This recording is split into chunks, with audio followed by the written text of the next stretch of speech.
Supply. देखो, जिस तरीके से डिमांड तुम लोग कस्टमर्स के पॉइंट ऑफ व्यू से देखते हो, मैंने ये तुम लोगों को बताया भी था कि डिमांड जो है ये हम लोग कस्टमर्स के पॉइंट ऑफ व्यू से देखते हैं।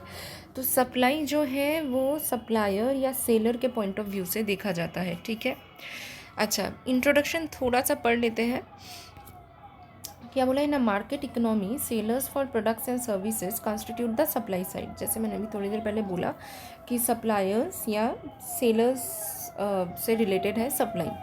As a term demand refers to the quantity of a good or service that the consumers are willing and able to purchase at various prices during a given period of time. The term supply refers to the uh, amount of a good or service that the producers are willing and able to offer to the market at various prices during a given period of time. देखो, demand का मतलब क्या था? Demand का मतलब था कि एक पर्टिकुलर प्राइस में एक प्रोडक्ट के एक पर्टिकुलर प्राइस में कंज्यूमर्स का एबिलिटी कितना है उस चीज़ को परचेज़ करने का, और विलिंगनेस कितना है। सिर्फ विलिंगनेस रहने से नहीं होगा, उसके साथ साथ एबिलिटी टू बाई भी होना चाहिए, तो जाके वो डिमांड होता है। और सप्लाई में क्या है? सप्लाई का मतलब है कि गिवन प्राइस में, एक प्रोडक्ट के गिवन प्राइस पे एक सेलर जो है वो कितना बेचने के लिए विलिंग है और केपेबल है। समझ में आया? तो वही बोल रहे, the term supply refers to the amount of a good और service that the producers are willing and able to offer to the market at various prices during a given period of time. ठीक है, अच्छा, दो important points है supply में। वो क्या है? Supply refers to what a firm offers for sale in the market, not necessarily to what they succeed in sell. What is offered may not get sold. देखो, जितना तुम विलिंग हो market में सप्लाई करने के लिए, और जितना तुम्हारा कैपेबिलिटी है मार्केट में सप्लाई करने के लिए, उस पूरे चीज़ को हम लोग सप्लाई बोलेंगे। लेकिन सप्लाई का मतलब क्या है? ऑफर फॉर सेल, तुमने मार्केट में रखा, उसका ये मतलब नहीं है। सप्लाई का मतलब है willingness and ability to put your product for sale in the market. ठीक है, और to offer your product for sale in the market. लेकिन कंप्लीट सेल होना पड़ेगा ऐसा कोई बात नहीं है। क्लियर हुआ? फिर क्या बोलते हैं? Supply is a flow. The quantity supplied is so much per unit of time, per day, per week और पर ईयर। अच्छा, नेक्स्ट क्या है? Determinants of supply. तो सप्लाई के डिटर्मिनेंट्स क्या क्या है?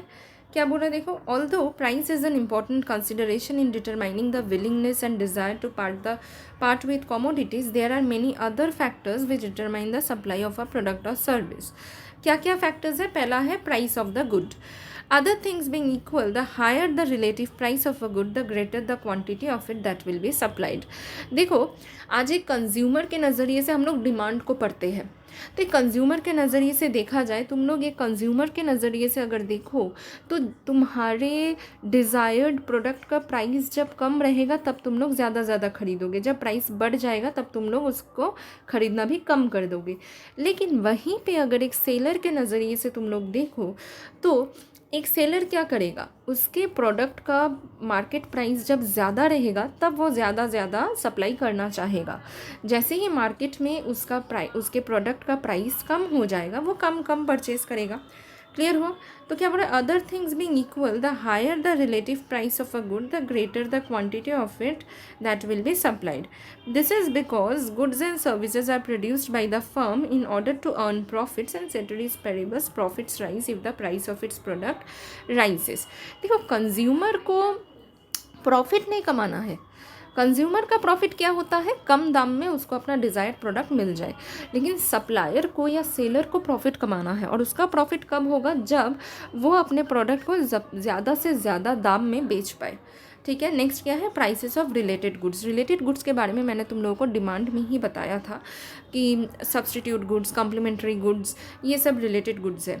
तो क्या बोल रहे हैं? If the price of other goods rise, they become relatively more profitable. देखो, डिमांड के केस में रिलेटेड गुड्स का क्या होता था कि जैसे अगर सब्सटीट्यूट का प्राइस बढ़ता था, सपोज टी एंड कॉफ़ी के बारे में मैं बता रही हूँ, उसमें क्या होता था कि अगर कॉफ़ी का प्राइस बढ़ता था तो टी का डिमांड बढ़ जाता था, है ना। लेकिन यहाँ पे वैसा नहीं है। यहाँ पे अगर कॉफ़ी का प्राइस बढ़ेगा तो कॉफ़ी का सप्लाई भी बढ़ेगा, क्योंकि कॉफ़ी का प्राइस अगर बढ़ेगा तो सप्लाई हम लोग सेलर्स के नज़रिए से देखते हैं। तो कॉफ़ी का प्राइस अगर बढ़ेगा तो सेलर्स को कॉफ़ी बेचने में ज़्यादा प्रॉफिट होगा।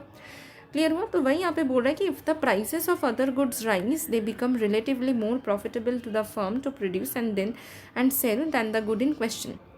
It implies that if the price of Y rises, the quantity supplied of X will fall. जैसे मैंने टी कॉफ़ी में बोला कि अगर कॉफ़ी का प्राइस बढ़ेगा तो सप्लायर्स जो है ज़्यादा से ज़्यादा कॉफ़ी को ही बेचेंगे, टी का सप्लाई कम हो जाएगा. टी को वो लोग उतना बेचना नहीं चाहेंगे क्योंकि तब कॉफ़ी ज़्यादा प्रॉफिटेबल रहेगा. तो वही यहाँ पे बोल रहा है कि it implies that if the price of Y rises the quantity supplied of X will fall. For example, if price of wheat rises, the farmers may shift their land to wheat production away from corn and soybeans. Next क्या बोल रहे हैं? Prices of factors of production. Cost of production is a significant factor that affect supply. Factors of production क्या होता है? Labour, land, ये सब. तो अगर फैक्टर्स ऑफ प्रोडक्शन का कॉस्ट बढ़ेगा, इसका मतलब कॉस्ट ऑफ प्रोडक्शन बढ़ेगा, और कॉस्ट ऑफ प्रोडक्शन सप्लाई के ऊपर बहुत ज़्यादा इफेक्ट डालता है. ठीक है. अ rise in the price of a particular factor of production will cause an increase in the cost of making those goods that use a great deal of that of that factor than in the costs of producing those that use relatively small amount of the factor. जैसे कि अगर मैं बोलूँ कि अगर labour का price बहुत बढ़ जाए, मतलब वेज हाई हो गया, लेबर्स का उनका डिमांड है, वेज बहुत हाई चल रहा है अभी मार्केट में, तो इससे क्या होगा? कॉस्ट ऑफ प्रोडक्शन बढ़ेगा, है ना. तो अब देखो, सपोज़ कि एक्स वाई जेड ये सब लेबल्स हैं, तो तुम्हारे गुड को प्रोड्यूस करने में तीनों का ज़रूरत है और तीनों का ही वेज अगर हाई है तो तुम जो प्रोडक्ट उनसे प्रोड्यूस करवाओगे उसका कॉस्ट ऑफ प्रोडक्शन बढ़ जाएगा. तो यहाँ पे वही बोल रहा है कि rise in the price of a particular factor of production will cause an increase in the cost of making those goods that use a great deal of that factor than in the cost of producing those that use relatively small amount of the factor. जैसे यहाँ पे भी example दे दिया है कि for example, a rise in the cost of land will have a large effect on the cost of producing wheat and a very small effect on the cost of producing automobiles. क्यों? क्योंकि wheat production के लिए land एक factor of production है. तो अगर land का cost बढ़ेगा तब तो ऑब्वियस है कि वीट के कॉस्ट ऑफ प्रोडक्शन में उसका इफेक्ट आएगा, ना कि ऑटोमोबाइल्स पे. Thus, a change in the price of one factor of production will cause changes in the relative profitability of different lines of production and will cause producers to shift from one line to another, and thus supplies of different commodities will change. अच्छा, तो क्या बोल रहा है? अगर तुम्हारे factor of production के price में चेंजेस आया, ठीक है, तो तुम्हारा जो डिफरेंट लाइन्स ऑफ प्रोडक्शन है उसके रिलेटिव प्रॉफिटेबिलिटी में भी चेंज आएगा. अगर सपोज़ मैं बोलूँ कि यहाँ पे जो एग्जांपल दिया है कि लैंड का कॉस्ट अगर बढ़ जाएगा तो फिर तुम्हारे वीट का कॉस्ट ऑफ प्रोडक्शन भी बढ़ जाएगा, है ना. तो फिर क्या होगा? अगर बहुत ज़्यादा बढ़ जाए तो तुम्हारे प्रॉफिटेबिलिटी में तो उसका इफेक्ट आएगा ही, प्रॉफिट कम होगा तुम्हारा.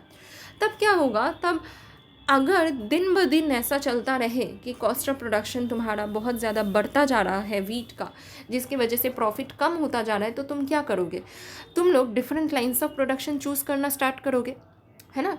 And will cause producers to shift from one line to another and the supplies of different commodities will change. Next क्या बोला? State of technology. यहाँ पे क्या बोला? The supply of a particular product depends upon the state of technology also.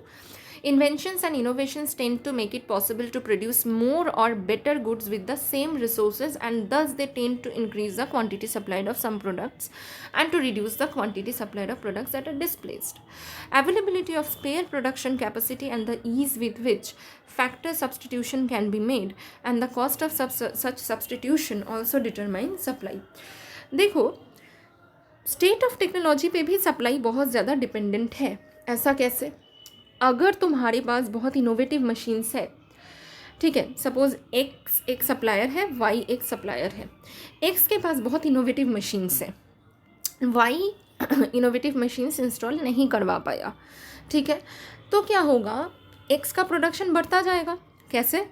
क्योंकि innovative machines है, innovative technology है, तो ऑब्वियस है उसके कुछ तो फ़ायदे होंगे. सपोज़ कि उसका फ़ायदा ये है कि वो एक दिन में 100 यूनिट्स प्रोड्यूस करके देता है, जबकि पहला पुराना वाला मशीन एक दिन में 90 यूनिट्स प्रोड्यूस करके देता था.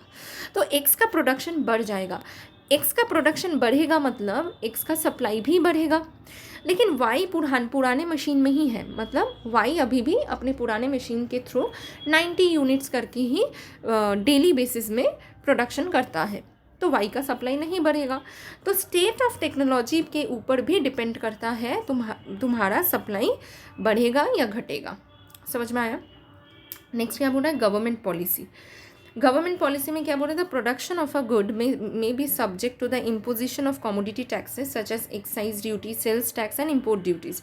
These raise the cost of production and so the quantity supplied of a good would increase only when its price in the market rises. देखो, कॉस्ट ऑफ प्रोडक्शन जो है वो और भी कई चीज़ों की वजह से बढ़ता है। फैक्टर्स ऑफ प्रोडक्शन तो है ही, फैक्टर्स ऑफ प्रोडक्शन के कॉस्ट में अगर इंक्रीज़ हो जाए कॉस्ट, फैक्टर्स ऑफ प्रोडक्शन का कॉस्ट अगर इंक्रीज़ हो जाए तो कॉस्ट ऑफ प्रोडक्शन बढ़ेगा, वो तो है ही। इसके साथ साथ गवर्नमेंट पॉलिसी भी एक फैक्टर है जिसकी वजह से तुम्हारा प्रोडक्शन का कॉस्ट जो है वो बढ़ सकता है। जैसे अगर गवर्नमेंट एक्साइज ड्यूटी इम्पोज करते हैं, सेल्स टैक्स इम्पोज करते हैं, इम्पोर्ट ड्यूटीज़ एक्सपोज करते हैं, ठीक है, सॉरी इम्पोज करते हैं, तो इन सब की वजह से भी कॉस्ट ऑफ प्रोडक्शन तुम्हारा बढ़ता है। और अगर इनकी वजह से कॉस्ट ऑफ प्रोडक्शन बढ़ा, ठीक है, तो फिर तुम लोग क्या चाहोगे कि तुम्हारा प्राइस जब हाई हो, तुम्हारे प्रोडक्ट्स का प्राइस जब हाई हो, तब तुम लोग बेचना चाहोगे। Subsidies on the other hand reduce the cost of production and thus provide an incentive to the firm to increase supply. Subsidies क्या है? गवर्नमेंट प्रोवाइड करते हैं। जैसे पोल्ट्री इंडस्ट्रीज़ में सब्सिडीज़ मिलता है फॉर मैन्युफैक्चरिंग एग्स, मतलब ठीक है। तो सब्सिडीज़ की वजह से क्या होता है? कॉस्ट ऑफ प्रोडक्शन जो है वो घट जाता है। कैसे? क्योंकि गवर्नमेंट ये तुमको इंसेंटिव दे रहा है कि तुम लोग इस फील्ड ऑफ बिजनेस में आओ, ठीक है, मेरे से पैसा लो, फील्ड ऑफ बिजनेस में आओ, पैसा लगाओ और तुम लोग प्रोडक्शन करो। तो यहाँ पे जो इंसेंटिव मिल रहा है वो सप्लाई बढ़ाने के लिए मिल रहा है, इसकी वजह से कॉस्ट ऑफ प्रोडक्शन घटता है। When government imposes restrictions such as import quota on inputs, rationing of input supply etcetera, production tends to fall. Nature of competition and size of industry. Under competitive conditions, supply will be more than that under monopolized condition. देखो, competitive conditions में या competitive market में तुम्हारा supply बढ़ेगा rather than monopolized condition जहाँ पे सिर्फ एक सेलर है, ठीक है, एक सेलर है, वो मार्केट को कंट्रोल करता है तो वो अपने हिसाब से चलाएगा। लेकिन कॉम्पिटिटिव कंडीशन में क्या होगा? सप्लाई ज़्यादा रहेगा, क्योंकि एक दूसरे से कम्पीट करते करते सेलर्स जो है सप्लाई करेंगे। If there are large number of firms in the market, supply will be more. और ये भी है कि कॉम्पिटिटिव मार्केट में लार्ज नंबर ऑफ फर्म्स होते हैं और जहाँ लार्ज नंबर ऑफ फर्म्स होंगे वहाँ पे सप्लाई ज़्यादा होगा ही।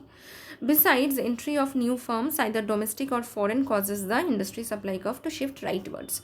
शिफ्ट राइटवर्ड्स का मतलब क्या है? मतलब ये अगर तुम्हारा सप्लाई का एक सेकेंड हाँ, तो ये अगर मैं तुम्हारा सप्लाई का कर्व अगर यहाँ पे मैं ड्रॉ करके दिखाऊं, ठीक है, तो देखो प्राइस तुम्हारा इस केस में प्राइस तुम्हारा सेम रहेगा, प्राइस में कोई चेंज नहीं आएगा। अदर फैक्टर्स की वजह से प्राइस यहाँ पे कांस्टेंट है, सप्लाई यहाँ पे था, ठीक है, तब तुम्हारा सप्लाई कर्व यहाँ पे था। अदर फैक्टर्स की वजह से प्राइस कांस्टेंट ही है, अदर फैक्टर्स की वजह से तुम्हारा सप्लाई बढ़ रहा है। और वो अदर फैक्टर है क्या?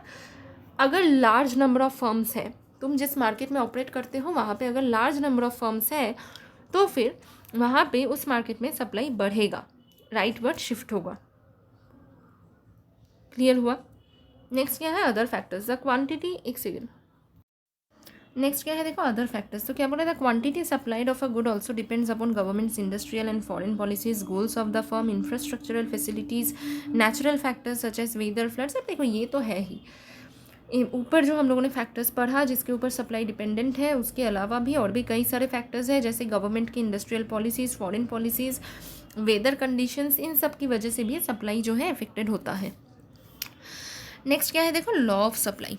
देखो लॉ ऑफ सप्लाई, मैंने जब सप्लाई तुम लोगों को पढ़ाया अभी थोड़ी देर पहले, जब सप्लाई के बारे में बोला कि जब एक सप्लायर के नज़रिए से अगर तुम लोग देखो तो जब हाई प्राइस रहेगा तभी तुम लोग ज़्यादा से ज़्यादा सप्लाई करना चाहोगे, है ना, जिससे कि तुमको ज़्यादा से ज़्यादा प्रॉफिट मिले। तो उस हिसाब से एक चीज़ तो समझ में आ गया कि सप्लाई में प्राइस और सप्लाई के बीच में डायरेक्ट रिलेशनशिप है। तो लॉ ऑफ सप्लाई वही बताता है, क्या बोले, this refers to the relationship of quantity supplied of a good with one और more relative variables which have an influence on the supply of the good. Normally supply is related with price but it can be related with the type of technology used, scale of operations etcetera. The law of supply can be stated as Other things remaining constant, the quantity of a good produced and offered for sale will increase as the price of the good rises and decrease as the price falls. तो जैसे कि मैंने तुम लोगों को बोला कि law of supply क्या बताता है कि सप्लाई और प्राइस के बीच में डायरेक्ट रिलेशनशिप है. अगर तुम्हारे प्रोडक्ट का प्राइस बढ़ेगा तो सप्लाई भी बढ़ेगा, प्राइस घटेगा तो सप्लाई भी घटेगा. और ये क्यों?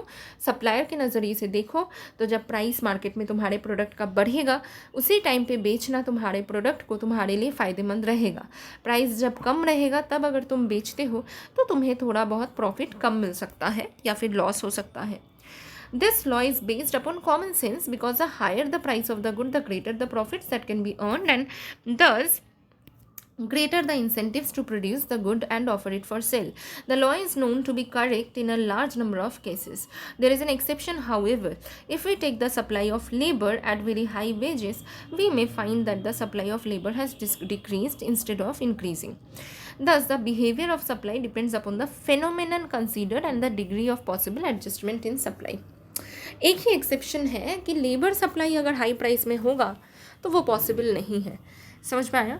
तो ये जो लॉ ऑफ सप्लाई है ये पर्टिकुलर कंडीशंस, पर्टिकुलर सिचुएशंस के ऊपर एप्लीकेबल होता है. The behaviour of supply is also affected by the time taken into consideration.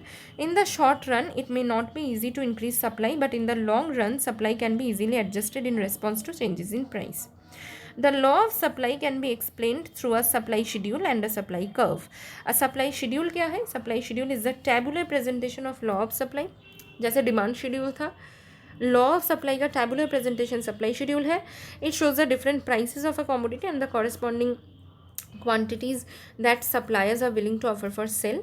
ठीक है, तो अब यहाँ पे हम लोग एक सप्लाई शेड्यूल देख लेते हैं. देखो इस शेड्यूल में बहुत क्लियरली दिखाई दे रहा है कि जैसे जैसे प्राइस बढ़ता जा रहा है वैसे वैसे क्वांटिटी सप्लाइड भी बढ़ रहा है. समझ में आया? ऐसा क्यों? Because there is direct relationship between price and supply. The table shows the quantities of good eggs that would be produced and offered for sale at a number of alternative prices. ठीक है, at rupee 1. For example, 5 kilograms of good eggs are offered for sale and at rupees 3 per kg. 45 kg would be forthcoming. अच्छा, we can now plot the data. अब यहाँ पे उन्होंने एक supply curve बना के दिखा दिया है. ठीक है, कि यहाँ पे प्राइस है 1 2 3 4 5. जब 1 था तब तुम्हारा सप्लाई का जो यूनिट था वो मेरे ख्याल से 5 था. ठीक है, 5 35 45 55 65. अच्छा, तो 5 के बाद फिर कितना था? 35 था, फिर 45, फिर 55, फिर 65. तो अगर हम लोग इन पॉइंट्स को ज्वाइन करें तो हम लोग देखेंगे कि सप्लाई कर्व जो है वो अपवर्ड मूविंग है. और अपवर्ड मूविंग इसलिए है क्योंकि there is direct relationship between price and demand. ठीक है, मैं एक बार फिर भी बगल में ड्रॉ करके दिखा दे रही हूँ तुम लोगों को कि अगर प्राइस 1 2 3 4 5 है. ठीक है, तो 1 के केस में सपोज़ तुम्हारा सप्लाई हो रहा है, ये मैं अपने हिसाब से बना रही हूँ ताकि मुझे यहाँ पे ड्रॉ करने में आसान हो. प्राइस 2 के केस में सपोज़ 20 गया, प्राइस 3 के केस में सपोज़ 30 गया. तो ऐसे अगर हम लोग इसको ज्वाइन करें तो हम लोग देखेंगे कि ये अपवर्ड मूविंग है. और ये अपवर्ड मूविंग इसलिए है क्योंकि there is direct relationship between price and supply. लेकिन डिमांड के केस में क्या होता था? डिमांड के केस में उल्टा होता था, है ना. 1 2 3. जब 1 रहता था तब डिमांड बहुत ज़्यादा होता था, जब 2 होता था तब थोड़ा घटता था, फिर जब 3 होता था तब थोड़ा और घटता था. प्राइस बढ़ता था तो डिमांड घटता था, जिसकी वजह से ये डाउनवर्ड स्लोपिंग है. क्यों? क्योंकि there is inverse relationship between price and demand. लेकिन ये अपवर्ड स्लोपिंग है. क्यों? क्योंकि there is direct relationship between price and supply. अच्छा, नेक्स्ट क्या है? Supply curve. ये तो मैंने समझा दिया अभी तुम लोगों को. अच्छा, सप्लाई कर्व का बाई चांस अगर MCQs में दे दे तो वो होता क्या है? It is graphical representation of your supply schedule. When we draw a smooth curve through the plotted points, what we get is the supply curve for good eggs. The supply curve is a graphical presentation of the supply schedule. यहाँ पे दिया हुआ है, mark कर लेना इस line को. It shows the quantity of eggs that will be offered for sale at each price of eggs. It slopes upwards towards right, showing that as price increases, the quantity supplied of eggs increases and vice versa. The market supply, like market demand, is the sum of supplies of commodity. देखो, individual supply का मतलब क्या? Individual demand की तरह एक commodity के बारे में बताता है. लेकिन मार्केट सप्लाई का मतलब क्या है? मतलब टोटल कितना सप्लाई हुआ एक पर्टिकुलर कमोडिटी का एक मार्केट में, उसके बारे में बोला जाता है। ठीक है, the market supply like market demand is the sum of supplies of a commodity made by all individual firms or their supply agencies. The market supply is governed by the law of supply. The market supply curve for X can be obtained by adding horizontally the supply curves of various firms. Next क्या है देखो, movements of the supply curve, increase और decrease. अच्छा, movements of the supply curve क्या होता है पहले मैं तुम लोगों को समझा देती हूँ। अच्छा देखो, when the supply of a good increase as a result of an increase in its price, we say that there is an increase in the quantity supplied. ठीक है, जब ये बिल्कुल वो डिमांड की तरह ही है, जैसे movement of the demand curve and shift in the demand curve तुम लोगों ने पढ़ा था, वैसे movement of the supply curve और shift in the supply curve होता है, लेकिन मैं समझा दे रही हूँ। देखो, जब प्राइस की वजह से सप्लाई में चेंज आता है, ठीक है, तो उसको हम लोग movement on the supply curve बोलते हैं, जब उस चीज़ को हम लोग ड्रॉ करते हैं ग्राफिकली। तो क्या बोल रहा है, when the supply of a good increase as a result of an increase in its price, we say that there is an increase in the quantity supplied and there is upward movement on the supply curve. The reverse is the case when there is fall in the price. देखो, जब price बढ़ता है तो law of demand को ध्यान में रख के हम लोग बोलते हैं कि सप्लाई बढ़ा। प्राइस बढ़ता है तो सप्लाई बढ़ा, इसका मतलब कि सप्लाई कर्व अपवर्ड मूवमेंट हुआ। प्राइस जब घटता है तो सप्लाई घटता है, तो हम लोग तब बोलते हैं डाउनवर्ड मूवमेंट हुआ। ठीक है, तो इसका मतलब क्या है, हम लोग बोल रहे हैं अपवर्ड मूवमेंट, हम लोग बोल रहे हैं डाउनवर्ड मूवमेंट। यहाँ पे और अच्छे से दिखाया है, मैं फिर भी तुम लोग को डेटा वाइज दिखा दे रही हूँ। अगर हम लोग प्रीवियसली ही देखें, देखो प्राइस क्या है 1 2 3। अच्छा, जब 1 था तो हम लोगों ने 10 यूनिट सप्लाई किया था। जब 2 रुपीज़ प्राइस था तब हम लोगों ने सपोज 20 यूनिट सप्लाई किया था। जब 3 रुपीज़ प्राइस था तो हम लोगों ने 30 यूनिट सप्लाई किया था। ठीक है, तो प्राइस ज़्यादा है तो हम लोगों ने सप्लाई ज़्यादा किया। इसका मतलब हम लोग क्या बोलेंगे कि सप्लाई का अपवर्ड मूवमेंट हुआ। वही अगर हम लोग रिवर्स सिचुएशन पकड़े कि जब प्राइस 3 था, अब ये तो हम लोगों ने इंक्रीज़ के बारे में पढ़ा।